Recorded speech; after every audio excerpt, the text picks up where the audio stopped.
Dans cette vidéo, vous allez apprendre à créer un événement périodique. Il s'agit tout simplement d'un événement, on va dire par exemple un cours, qui aurait lieu tous les mercredis pendant 6 mois, durée on va dire une période scolaire. Alors, si nous n'avions pas cette fonction, nous aurions à créer l'événement systématiquement chaque semaine, et ça serait assez fastidieux. Heureusement, Google a tout prévu. Alors je vais créer l'événement en cliquant là, vous avez vu la vidéo explicative pour la création d'un événement.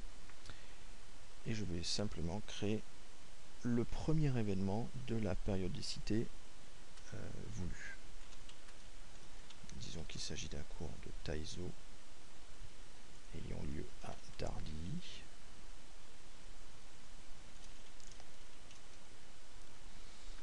Et qui commencera le 11 janvier 2010 à 18 h jusqu'à 19 h.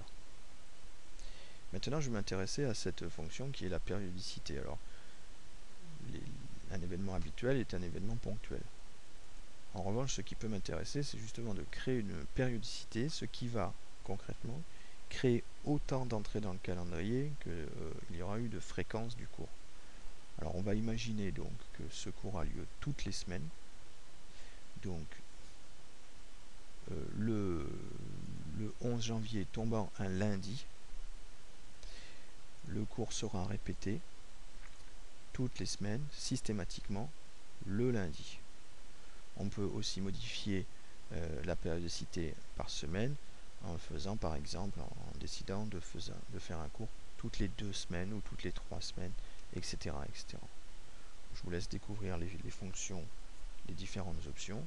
Et je tiens à signaler qu'il faut impérativement mettre une date de fin. Disons, donc on a dit 6 mois, février, mars, avril, mai, juin. Nous allons nous positionner jusqu'à juin, jusqu'au lundi 28 juin. Voilà, il a suffi donc de créer un événement classique et de rajouter l'option de périodicité, puis de l'enregistrer. Alors nous allons chercher l'événement au lundi 11 et nous allons trouver que cet événement a un petit icône supplémentaire, trois petits rectangles qui indiquent qu'il y a une périodicité, information très importante.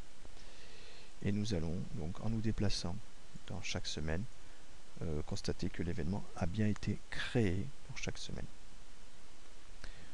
Si je me positionne sur la vue par mois, je vais trouver cet événement en effet bien créé jusqu'à juin, jusqu'au lundi 28 juin.